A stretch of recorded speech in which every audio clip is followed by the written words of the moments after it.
Le roi Alpha, Raymond Valerius, avait passé 5 ans convaincu que son âme sœur était morte. Il était devenu un monstre de guerre, froid et insensible, jusqu'à ce qu'un mardi pluvieux dans les bas-fonds ne change le cours de l'histoire. Une fillette de 5 ans en haillons tira sur son costume à 10 000 $, pointa la cicatrice argentée en forme de croissant sur son avant-bras et murmura les mots qui mettraient un empire à genoux. « Monsieur, pourquoi avez-vous le dessin de ma maman sur votre bras ?» À cet instant, le roi ne trouva pas seulement un enfant. Il découvrit un secret que quelqu'un avait cherché à cacher en tuant. Et maintenant, le loup était réveillé. La pluie ne nettoyait pas les rues du district 12. Elle ne faisait que rendre la crasse plus glissante.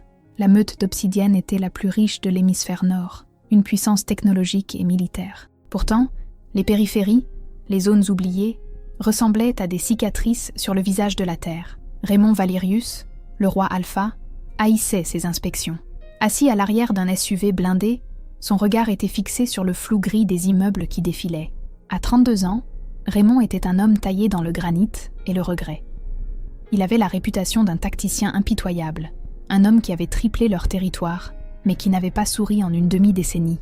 « Votre Majesté » dit le commandant Titus depuis le siège avant, sa voix perçant le vrombissement du moteur. « Les directeurs de l'orphelinat attendent. Nous conseillons une visite rapide. La sécurité est sous-optimale. » Raymond ajusta les poignets de son costume anthracite sur mesure. Sur son avant-bras gauche, caché sous la laine fine et l'amidon, se trouvait la marque. Ce n'était pas un tatouage. C'était une marque de naissance, un croissant de lune argenté déchiqueté, traversé par une rose cramoisie. Dans la loi des loups-garous, c'était une marque d'âme. Seules 2 personnes existantes la partageraient, l'Alpha et sa compagne prédestinée. 5 ans auparavant, les voyants royaux avaient prétendu que sa compagne était morte à la naissance, son fil de vie coupé par le destin. Raymond avait accepté la solitude, transformant son cœur en forteresse. « Finissons-en !» gronda Raymond, ouvrant la portière avant que le chauffeur ne puisse se précipiter pour le faire à sa place. L'odeur le frappa en premier. Le béton mouillé, la vieille graisse et la peur. Une petite foule s'était rassemblée devant le bâtiment de briques délabré intitulé « Foyer Saint-Jude pour les non-réclamés ». C'étaient les loups sans meute, les omégas, les oubliés. Ils inclinèrent la tête lorsque Raymond posa le pied sur le trottoir fissuré, sa présence dégageant une aura écrasante de domination appelée l'ordre de l'Alpha. Il ne le faisait pas exprès. Son pouvoir s'échappait simplement de lui comme des radiations. Le directeur de l'orphelinat, un homme chauve et en sueur nommé M. Henderson, se précipita. « Roi Alpha, quel honneur. Nous ne nous attendions pas à... »« Je sais, » dit Raymond, sa voix profonde et dédaigneuse. « Montrez-moi les registres. Je veux savoir où vont les fonds. Certainement pas dans le bâtiment. » Alors qu'il se dirigeait vers l'entrée, la foule s'écarta comme de l'eau. Mais tout le monde ne s'éloigna pas. Une petite silhouette sortit de derrière une benne à ordures rouillées. « Hé !» cria un garde, attrapant sa matraque électrique. « Halte !» ordonna Raymond. L'ordre figea le garde en plein mouvement. La silhouette était celle d'un enfant, une fille pas plus âgée que 5 ou 6 ans. Elle se noyait dans un imperméable jaune 3 tailles trop grand, les manches retroussées en épais paquets. Ses cheveux étaient un enchevêtrement de boucles châtaines, trempées, collées à son front. Mais ce furent ses yeux qui stoppèrent Raymond net. Ils étaient violets. Les yeux violets étaient rares, extrêmement rares. En fait, la seule lignée de loups connue pour porter cette nuance spécifique d'améthyste était la lignée Valerius, sa lignée. Raymond dévisagea l'enfant. Elle tenait un récipient en plastique dans ses petites mains sales. Elle ne s'inclina pas. Elle ne trembla pas sous son aura d'alpha. Elle le regarda simplement avec une curiosité qui frisait l'insolence. « Vous êtes grand », dit la fillette. Sa voix était aiguë et claire, perçant le bruit de la pluie. Titus s'avança, nerveux. « Mon roi, laissez-moi éloigner cette errante. » Raymond leva une main, le faisant taire. Il s'accroupit, ignorant la boue qui tacha instantanément ses chaussures en cuir italien. Il était maintenant à hauteur des yeux de l'enfant. De près, il le sentit. L'odeur de lait, de pluie, et quelque chose de follement familier, quelque chose comme la vanille et la fumée de bois. « Quel est ton nom, petite ?» demanda Raymond. « Lily, » dit-elle, serrant plus fort le récipient en plastique. « Je vends des biscuits pour mon voyage scolaire. Vous avez $2 ?» Raymond faillit rire. Le roi du Nord, sollicité pour $2. Il fouilla dans sa poche, ignorant son portefeuille, et en sortit une pièce d'or frappée des armoiries de la meute. Il la lui tendit. « Ceci vaut un peu plus de $2, dit-il. Les yeux de Lily s'écarquillèrent. Elle tendit la main pour la prendre, une manche glissant vers le haut. Alors qu'elle prenait la pièce, le regard de Raymond tomba sur son propre bras. Il avait retroussé ses manches plus tôt dans la voiture à cause de l'humidité. La marque du croissant d'argent sur son avant-bras était visible. Lily se figea. Elle ne regarda pas la pièce d'or. Elle fixa son bras. Puis elle fit quelque chose qui arrêta le cœur de toute la garde royale. Elle tendit un doigt collant et toucha la peau du roi, traçant le croissant d'argent. « Vous l'avez aussi », murmura-t-elle. Raymond fronça les sourcils. « À voir quoi ? Le dessin ?» dit Lily, levant les yeux vers lui, ses yeux violets grands ouverts d'une reconnaissance innocente. « Ma maman, elle a le même dessin sur son épaule. La lune et la fleur. » Le monde s'arrêta. La pluie sembla se figer en plein air.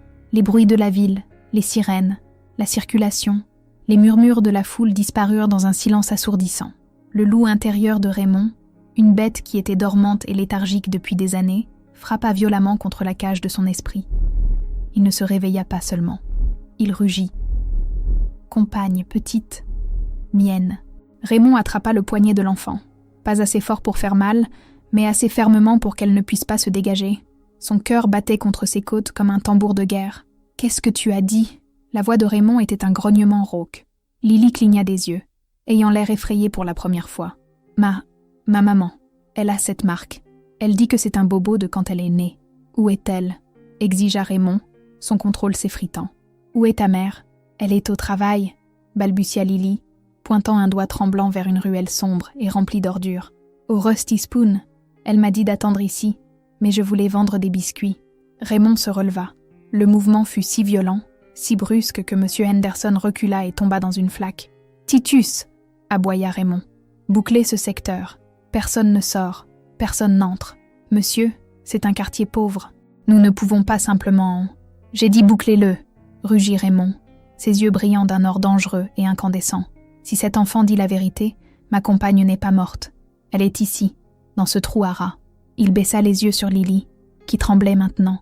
Son expression s'adoucit d'une fraction. « Montre-moi Lily.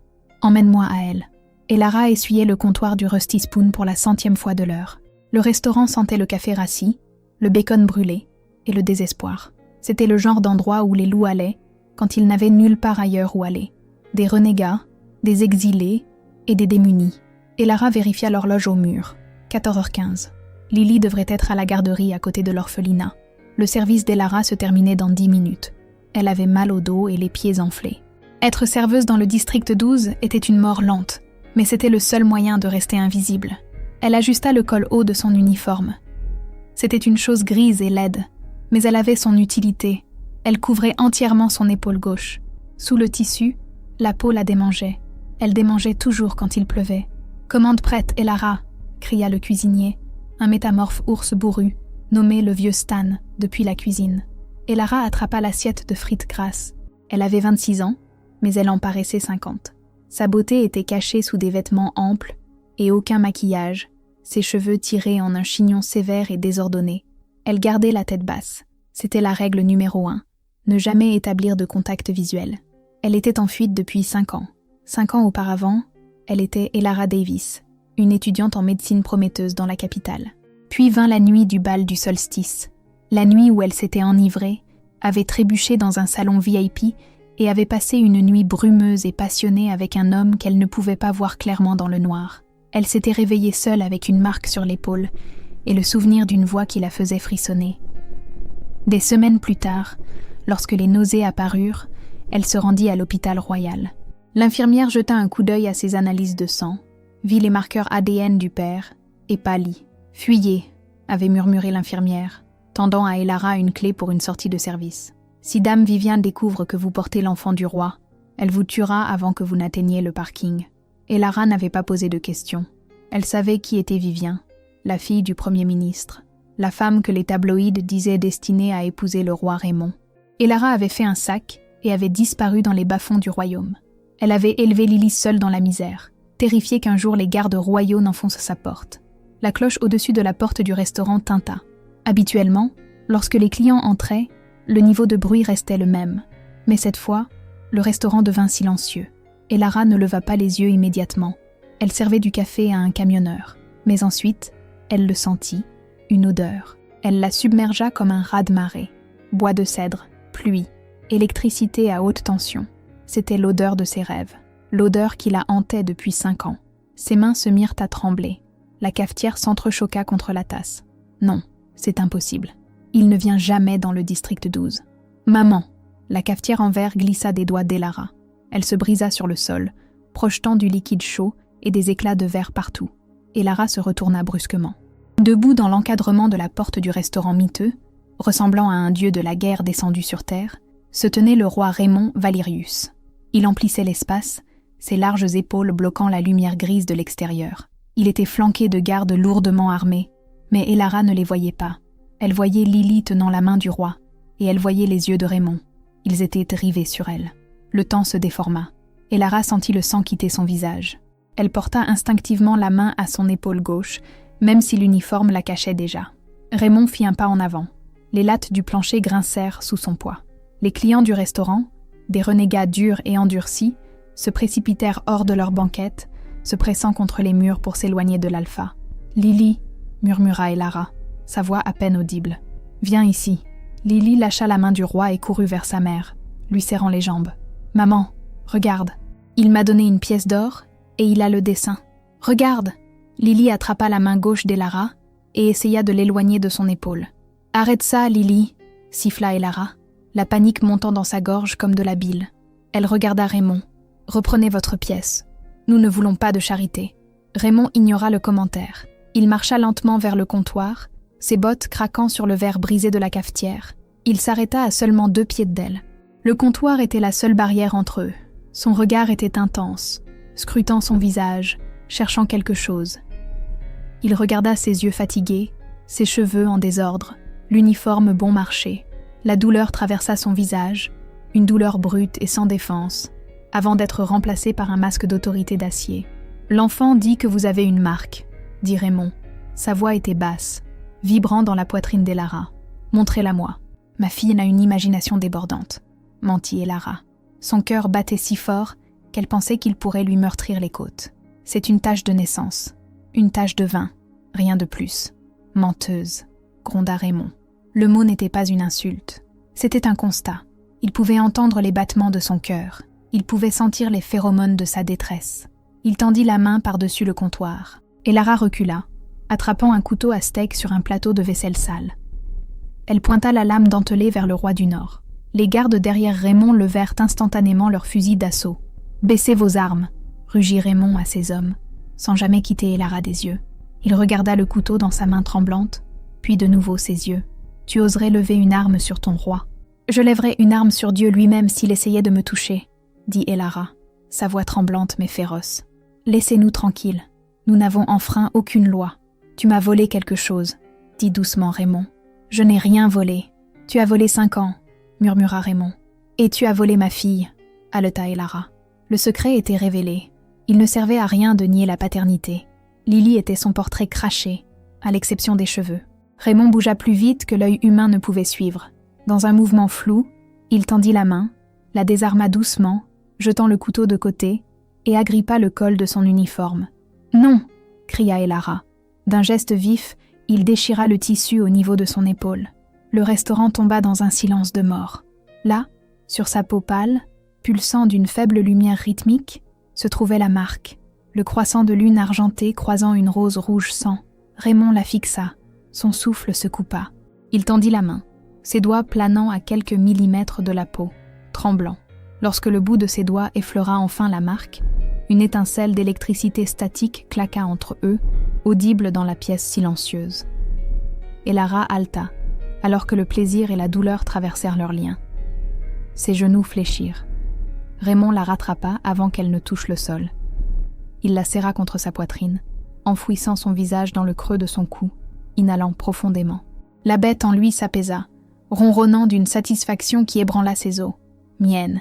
grogna-t-il dans sa peau. Elara poussa contre sa poitrine, des larmes coulant sur son visage. « Non, laissez-moi partir. Vous ne vouliez pas de moi à l'époque. Vous ne pouvez pas me réclamer maintenant. » Raymond recula, ses yeux dorés confus. « De quoi parlez-vous ? Je ne savais pas que vous existiez. »« Ne mentez pas !» cria Elara, les années de ressentiment se déversant. « Je vous ai envoyé une lettre. Je l'ai envoyée au palais. Je vous ai parlé du bébé, et vous avez envoyé vos gardes, Me dire que si je m'approchais de la capitale, vous me feriez exécuter pour trahison. Le visage de Raymond devint de pierre. La confusion disparut, remplacée par une clarté terrifiante et létale. La température dans la pièce sembla chuter de 10 degrés. « Je n'ai jamais reçu de lettre, » dit Raymond, sa voix mortellement calme. « Et je n'ai jamais ordonné à quiconque de vous éloigner. » Il baissa les yeux sur Lily, qui les regardait avec de grands yeux, puis de nouveau sur Elara. « Quelqu'un l'a intercepté, » réalisa Raymond, l'horreur de la trahison s'installant. « Quelqu'un vous a tenu loin de moi. »« Viviane » murmura Elara, le nom qu'elle craignait depuis une demi-décennie. La mâchoire de Raymond se serra si fort qu'un muscle tressaillit sur sa joue. Il se tourna vers le commandant Titus. « Titus. Oui, sire. Mettez le feu à ce restaurant. Indemnissez le propriétaire au triple de sa valeur. Ma compagne ne travaille pas dans un endroit pareil, » déclara Raymond. Il souleva Lily dans un bras, ignorant son cri de surprise, et attrapa la main d'Elara de l'autre. « Nous rentrons à la maison. » Et ensuite, ses yeux s'assombrirent jusqu'à la couleur du sang versé. « Je vais découvrir qui a volé ma famille, et je vais leur arracher la gorge avec mes dents. » Le trajet de retour au palais d'Obsidienne fut suffocant. Elara était assise à l'arrière de la limousine, pressée aussi loin que possible contre la portière. Lily, cependant, était enchantée. Assise sur les genoux de Raymond, elle jouait avec les boutons de manchette en or à ses poignets, grignotant joyeusement une barre de chocolat du mini-bar de la voiture. Raymond n'avait pas lâché la main d'Elara. Sa prise était de fer, comme s'il craignait qu'elle ne se transforme en fumée et ne disparaisse s'il relâchait son emprise. « Tu me serres trop fort », murmura Elara. Les doigts de Raymond se détendirent instantanément, mais il ne la lâcha pas. « Je m'excuse. Mon loup est agité. »« Agité ?» se moqua Elara, regardant par la fenêtre teintée, alors que la silhouette de la capitale apparaissait. « Tu viens de nous enlever. Je vous ai récupéré, » corrigea Raymond. « Il y a une différence. »« Où allons-nous dormir ?» demanda Lily, levant les yeux vers son père. « As-tu un lit superposé ?»« J'ai toujours voulu un lit superposé. » Raymond regarda l'enfant, son expression dure se fondant en quelque chose de profondément triste et tendre. « Tu auras une chambre aussi grande que ta maison, Lily. Tu pourras avoir 10 lits superposés si tu le souhaites. » Alors que le convoi approchait des portes du palais, d'immenses structures en fer forgé ornées des armoiries du loup d'obsidienne, Elara sentit une vague de nausée. C'était la fosse aux lions. C'était le territoire de Vivien. Dame Viviane Thorne n'était pas seulement une mondaine. Elle était la fille du chef du conseil. Elle se positionnait comme la reine de Raymond depuis des années. Le public l'adorait. Il la prenait pour une sainte. Elara savait mieux. La voiture s'arrêta dans la grande cour. Des serviteurs bordèrent les marches, s'inclinant bas. « Reste près de moi », ordonna Raymond alors que les portes s'ouvraient. Ils sortirent dans l'air frais du soir. Elara sentit les yeux du personnel sur elle. Elle ressemblait à une mendiante dans son uniforme de serveuse déchirée, debout à côté de l'homme le plus puissant du continent. Raymond. La voix était comme du miel versé sur du verre brisé. Descendant le grand escalier se trouvait une femme d'une beauté à couper le souffle. Viviane Thorne. Elle portait une robe de soie émeraude qui épousait ses courbes, ses cheveux blonds cascadant en vagues parfaites. Elle ressemblait à une reine. Elle s'arrêta à 3 marches du bas, son sourire vacillant une microseconde en voyant l'enfant, puis la femme en haillons. « Raymond, chéri, » dit Vivien, retrouvant instantanément son sang-froid. Elle s'avança, plaçant une main manucurée sur la poitrine de Raymond, ignorant complètement Elara. « Tu as manqué la réunion du conseil. Mon père était mort d'inquiétude. Nous pensions qu'il était arrivé quelque chose. » Raymond ne se pencha pas vers son contact. Il la fixa. Pour la première fois, il vit le prédateur derrière le sourire. « Il est arrivé quelque chose, » dit froidement Raymond. Les yeux de Viviane se tournèrent vers Elara. « Oh, et qui est-ce ? Un autre cas de charité pour les cuisines ? » « Attention, Vivien, » prévint Raymond, un faible grognement grondant dans sa poitrine. « Je demande juste, » rit légèrement Viviane, bien que ses yeux restassent glaciales. « Elle sent la vieille graisse. »« Elle sent ma compagne, » annonça Raymond. Le silence qui tomba sur la cour fut absolu. Les serviteurs se figèrent. Le sourire de Vivien ne tomba pas seulement, il se brisa. « Pardon ?» murmura Vivien. Raymond leva son bras, remontant sa manche pour révéler la marque. Puis, il tourna doucement Elara, écartant le tissu déchiré de son uniforme pour révéler la marque correspondante. « Elara est ma compagne prédestinée », s'adressa Raymond à la cour, sa voix résonnant pour que chaque garde et serviteur puisse entendre. « Et ceci ?»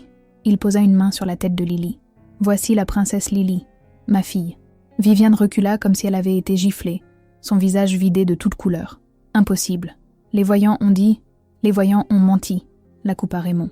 ou ils ont été payés pour mentir. Le regard de Vivien se posa sur Elara. Pendant 1 seconde, le masque glissa complètement. Elara vit une haine pure et sans mélange. C'était le regard d'une femme qui avait déjà tué et qui tuerait à nouveau. « Bienvenue dans la meute », dit Vivien à travers ses dents serrées, forçant une révérence raide. « Nous devons célébrer. Nous le ferons », dit Raymond, faisant monter Elara et Lily les escaliers, passant devant la noble femme stupéfaite. Mais d'abord, des têtes vont tomber. À l'intérieur du palais, le luxe était écrasant. Des sols en marbre, des lustres en cristal, des rideaux de velours. Elara se sentit prise de vertige. Raymond les conduisit à l'aile royale, une section du palais interdite à tous, sauf à la lignée de sang. Il ouvrit une paire de portes doubles donnant sur une suite plus grande que le restaurant entier. « Vous resterez ici », dit Raymond. « Des gardes seront postés à la porte 24h24 et 7J7. Personne n'entre sans ma permission directe, surtout pas Vivien. » Elara s'assit sur le bord du lit à baldaquin massif. Elle se sentait petite. « Raymond, elle dirige la cour. Son père dirige le conseil. Tu ne peux pas simplement leur déclarer la guerre sur une intuition. »« Ce n'est pas une intuition, » dit Raymond, arpentant la pièce. « J'ai senti sa peur, Elara. Quand je l'ai vue, j'ai senti l'odeur de la tromperie sur sa peau. Elle savait pour toi. » Il cessa d'arpenter et s'agenouilla devant elle, prenant ses mains. « J'ai besoin que tu me dises exactement ce qui s'est passé il y a 5 ans, » dit-il, ses yeux suppliants. Chaque détail. « À qui as-tu donné la lettre ? Qui t'a parlé ?» Elara prit une profonde inspiration. « J'ai donné la lettre à un coursier. Il portait les armoiries royales. 2 jours plus tard, un homme est venu à mon appartement. Il avait une cicatrice sur l'œil gauche. Il m'a dit que tu avais ri en la lisant. Il a dit que tu m'avais qualifié d'erreur d'ivrogne, et que si j'essayais de prétendre que l'enfant était le tien, tu me ferais taire définitivement. » Le visage de Raymond devint gris. Une cicatrice sur son œil gauche. Oui, Raymond se leva, se dirigeant vers la fenêtre. Il regarda son royaume, ses mains serrées en poings si forts que ses jointures blanchirent. « Cela décrit le lieutenant Drake, » dit doucement Raymond. « Mon chef de la sécurité personnelle à l'époque. Où est-il maintenant ?» demanda Elara. « Il a pris sa retraite il y a 3 ans, » dit Raymond, avec une pension soudaine et massive qui ne venait pas du trésor royal. Il se retourna vers Elara. Le regard dans ses yeux était terrifiant. « Je vais le trouver, Elara, et il va me dire qui l'a payé. » Juste à ce moment, on frappa à la porte. « Entrez !» aboya Raymond. C'était une jeune servante, tremblante, tenant un plateau d'argent avec une théière. « Votre Majesté, Dame Vivien a envoyé ceci. Elle a dit que les nouveaux invités pourraient avoir soif après leur voyage. C'est une tisane apaisante. » Raymond fixa le thé. Il s'approcha, prit la tasse et la renifla. « Tulou !» murmura-t-il, masqué par de la menthe poivrée. Elara halta, tirant Lily sur ses genoux. Raymond fracassa la tasse contre le mur. Le liquide sombre grésilla là où il toucha la peinture. « Elle ne perd pas de temps, » dit Raymond. « Elle sait que son temps est compté. » Il se tourna vers la servante, qui sanglotait de terreur. « Sortez. Ne dites à personne ce qui s'est passé ici. » La servante s'enfuit. Raymond alla à la lourde porte en chêne et la verrouilla. Il se tourna vers Elara, son expression sombre. « Nous sommes assiégés, Elara, dans ma propre maison. »« Que faisons-nous » demanda Elara, serrant Lily fort. Raymond se dirigea vers le lit. Il s'assit et enroula ses bras autour d'elle deux, son corps un mur solide de chaleur et de protection. « Ce soir, nous survivons, » dit-il. « Demain, je chasse. » L'horloge sur la cheminée sonna 3 fois. C'était le plus profond de la nuit, l'heure où le palais d'obsidienne ressemblait moins à une maison qu'à un mausolée. Dans la suite royale, Elara n'avait pas dormi. Elle était assise dans un fauteuil en velours positionné directement en face de la porte de la chambre, un lourd candélabre en argent sur ses genoux pour s'en servir comme arme. Lily dormait dans le lit immense derrière elle, ensevelie sous une montagne de couettes en duvet, rêvant les rêves paisibles d'une enfant qui ne savait pas que sa vie était menacée.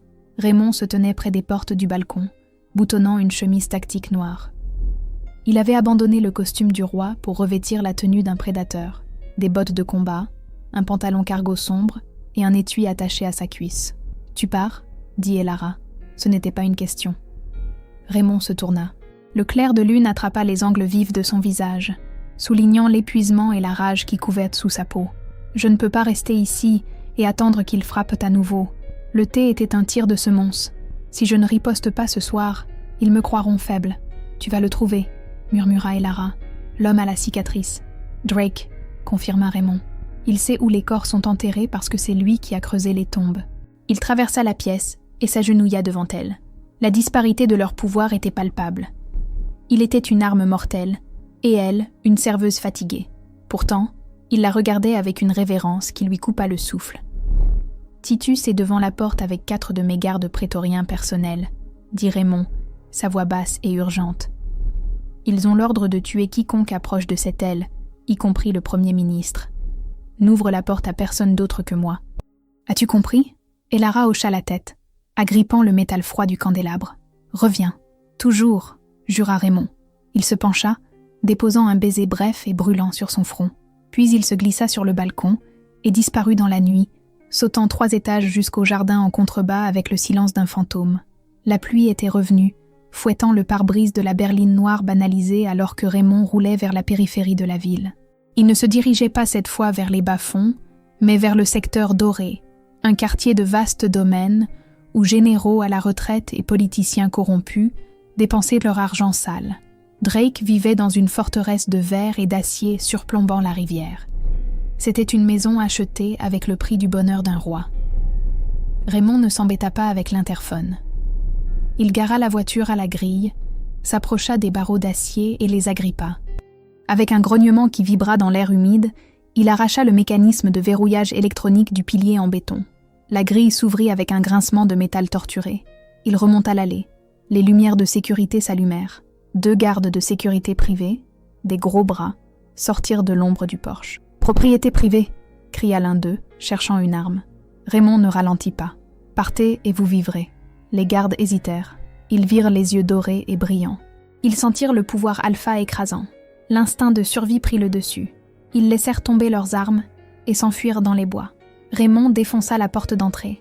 Le bois se brisa comme des allumettes. À l'intérieur, la maison sentait le scotch cher et la peur. Le lieutenant Drake, maintenant un homme dans la fin de la 50aine, était assis dans son salon, une valise ouverte sur la table basse.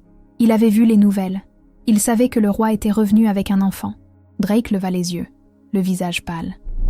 La cicatrice le long de son œil gauche tressaillit. « Je savais que tu viendrais. Tu n'as pas couru assez vite, » dit Raymond, fermant la porte derrière lui. Le son résonna comme un coup de feu. « J'ai de l'argent, » balbutia Drake, se levant, les mains tremblantes. « Des millions, des comptes offshore, je peux tout te transférer. » Raymond rit. C'était un son sombre et sans humour. « Tu penses que je veux ton argent ? Tu as vendu ma famille, Drake. Tu m'as regardé dans les yeux pendant 5 ans, m'as vu pleurer une femme que je croyais morte, et tu n'as rien dit. » Raymond bougea. Il traversa la pièce en un clin d'œil, attrapant Drake à la gorge et le plaquant contre le mur. Une collection d'assiettes en porcelaine coûteuse s'écrasa au sol. « Qui t'a payé ?» rugit Raymond, sa voix se transformant en la distorsion gutturale du loup. « Je ne peux pas !» haleta Drake, griffant la poigne de fer de Raymond. « Ils me tueront. »« Je suis actuellement en train de tenir ta trachée, » lui rappela Raymond, resserrant sa prise. « Ils pourraient te tuer plus tard. Je vais te tuer maintenant. » Le visage de Drake devint violet. Thorne. C'était le conseiller Thorne. Raymond se figea. Il s'attendait à Viviane, mais entendre le nom de son père confirmait l'ampleur de la conspiration. Lord Marcus Thorne était le chef du Conseil des Anciens. C'était l'homme qui avait signé les traités, l'homme qui avait été une figure paternelle pour Raymond après la mort du défunt roi. « Et Vivien ?» demanda Raymond, desserrant légèrement sa prise pour laisser le traître respirer. « Elle a orchestré la lettre, » siffla Drake. « Elle l'a interceptée au service du courrier. Elle l'a apportée à son père. Thorne m'a dit de me débarrasser de la fille. Il a dit qu'une serveuse des bas-fonds polluerait la lignée royale. Il voulait que tu épouses Vivien pour fusionner l'armée et le conseil. » Raymond jeta Drake sur le canapé. L'homme plus âgé toussa violemment, massant sa gorge meurtrie. « Ça veille-t-il pour l'enfant ?» demanda doucement Raymond. Drake détourna le regard. « Oui, Vivien voulait que le bébé soit tué. Et Thorne a dit de laisser la mère s'enfuir. Il pensait que les difficultés des bas-fonds tueraient naturellement le bébé. Il ne voulait pas avoir le sang directement sur les mains. » Une fureur froide s'installa dans la poitrine de Raymond. Elle était plus froide que la pluie dehors. Il ne l'avait pas seulement séparé de sa compagne.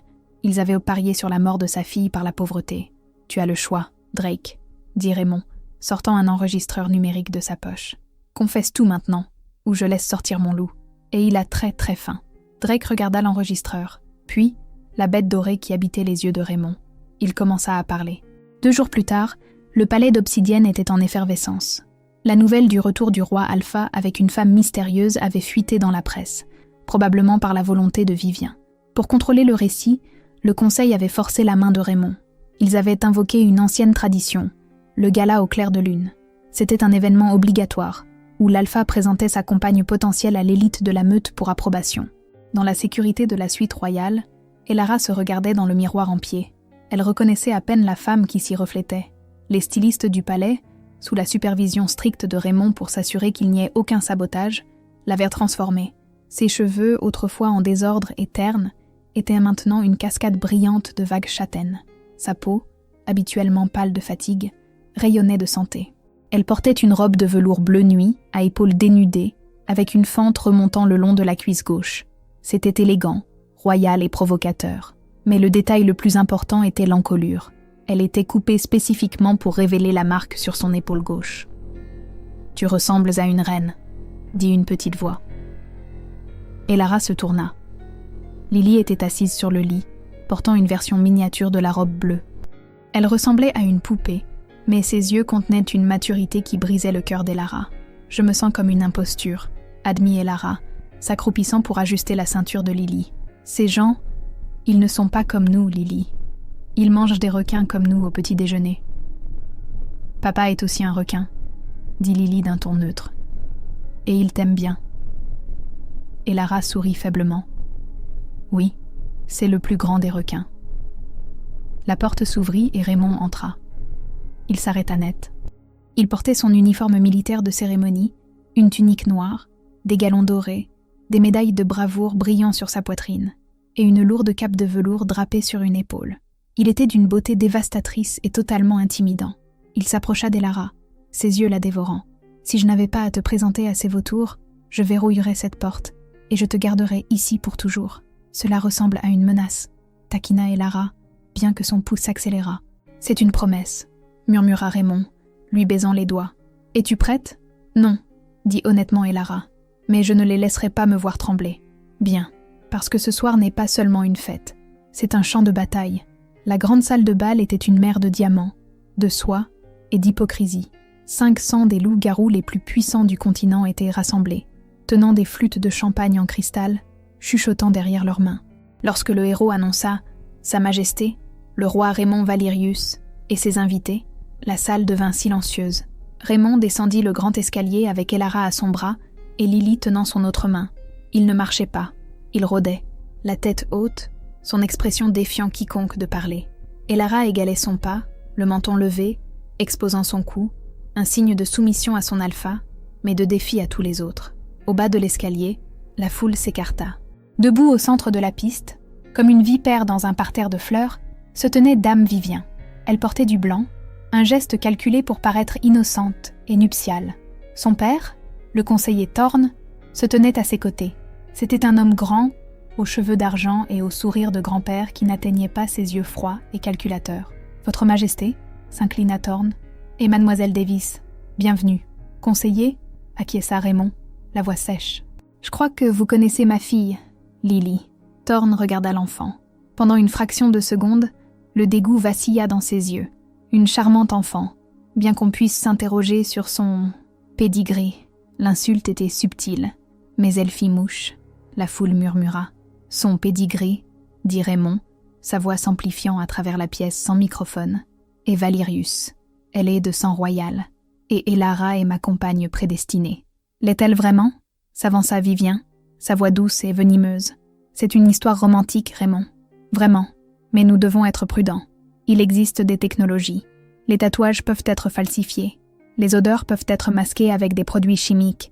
Le peuple a besoin de preuves avant que nous n'acceptions une étrangère des bas-fonds comme notre reine. La marque est la preuve, gronda Raymond. La marque peut être truquée, contra Vivien, se tournant vers la foule. Je ne parle que pour la sécurité de la meute. Nous ne pouvons pas laisser une croqueuse de diamants infiltrer la lignée royale. Je propose un test. Elara serra le bras de Raymond. Sentant sa violence monter, elle s'avança, relâchant Raymond. Quel genre de test ? demanda Elara, sa voix ferme. Vivien sourit. C'était le sourire d'un prédateur qui avait déjà déclenché le piège, la pierre de lune. Vous connaissez la légende, n'est-ce pas ? L'ancienne pierre dans la salle des ancêtres. Si une vraie compagne prédestinée la touche, Elle brille d'une lumière blanche. Si une imposture la touche, elle la brûle. Un souffle parcourut la salle.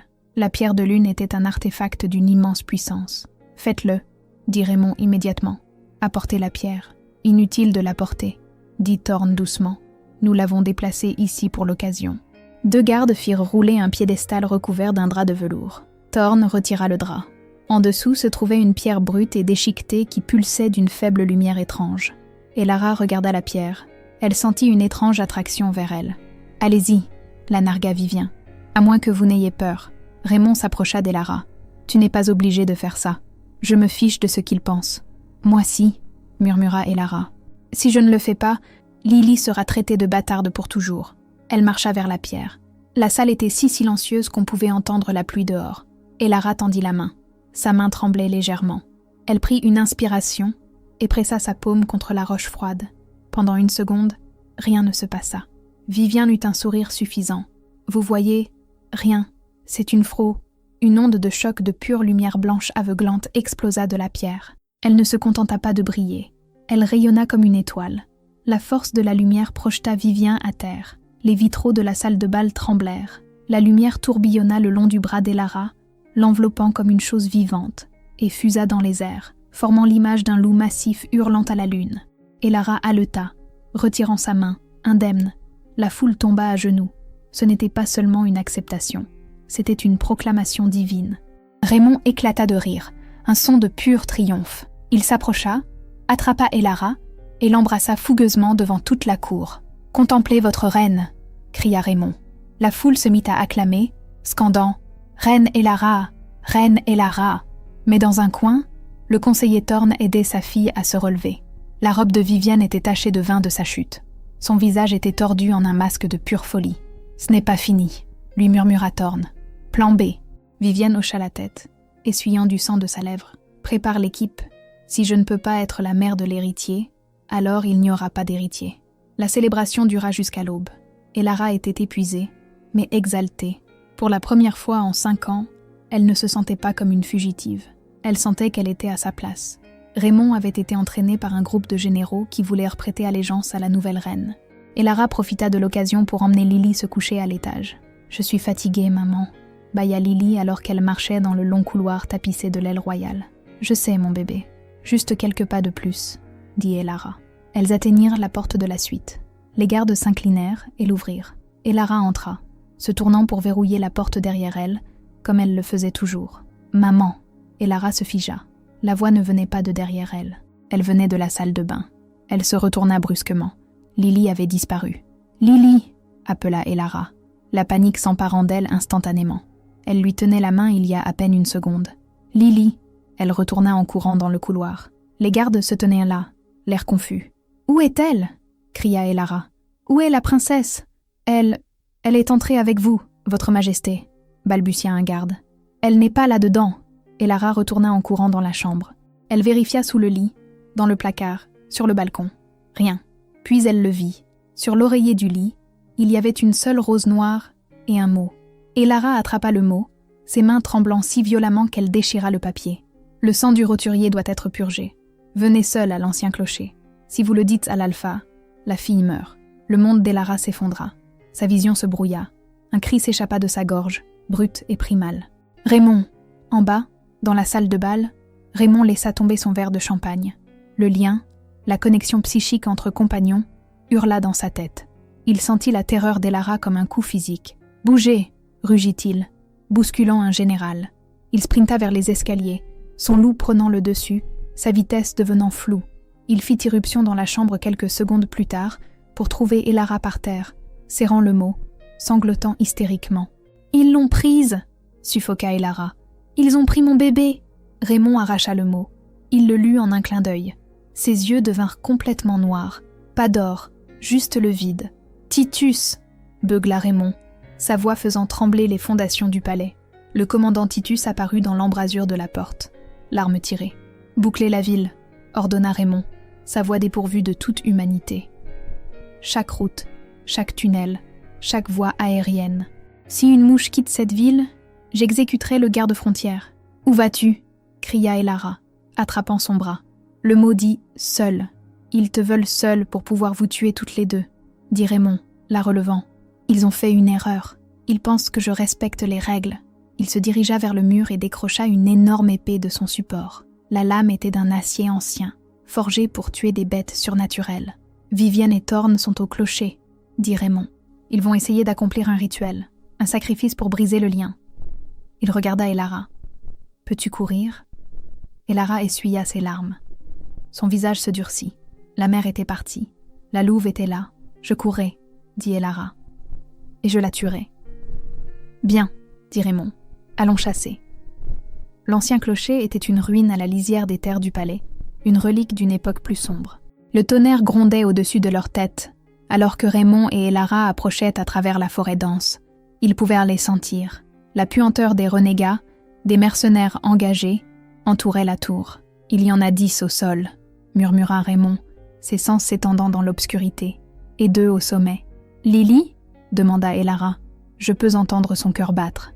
Il est rapide, mais fort. Elle est en vie. Raymond se tourna vers Elara. Je m'occupe du sol. Toi, tu vas à la tour. Ne t'arrête pour rien. Sois prudent, dit Elara. Raymond sourit, et ce fut la chose la plus terrifiante qu'elle a jamais vue. La prudence est pour les hommes. Je suis un monstre. Il jaillit des arbres. La clairière éclata dans le chaos. Raymond n'utilisa pas d'arme à feu. Il utilisa l'épée et ses griffes. Il se déplaçait comme un tourbillon de mort. Les mercenaires lui tirèrent dessus, mais il était trop rapide, esquivant les balles, sectionnant des membres. Elara ne regarda pas. Elle sprinta vers la porte de la tour. Un renégat se mit sur son chemin. Un loup massif au visage balafré. « Où crois-tu aller » Elara ne ralentit pas. Elle attrapa une pierre déchiquetée du sol et, poussée par l'adrénaline et la rage maternelle, la fracassa contre la tempe du renégat. Il s'effondra. Elle défonça la porte et monta les escaliers de pierre en colimaçon. Ses poumons la brûlaient, ses jambes hurlaient, mais elle pouvait entendre Lily pleurer. Elle fit irruption sur le toit de la tour. La scène était un cauchemar. Lily était attachée à la grande cloche de fer, ses pieds se balançant au-dessus du vide. Viviane se tenait à côté d'elle, tenant une dague d'argent. Le conseiller Thorn psalmodiait dans une langue morte, tenant un bol d'herbe fumante. « Maman !» cria Lily. Viviane se retourna brusquement. Le vent fouettait ses cheveux sur son visage. « Toi, tu n'étais pas censée venir seule. »« Laisse-la partir, Vivien, » dit Elara, posant le pied sur le toit de pierre humide. « C'est entre nous. »« En effet, » ricana Vivien, « tu as volé ma vie.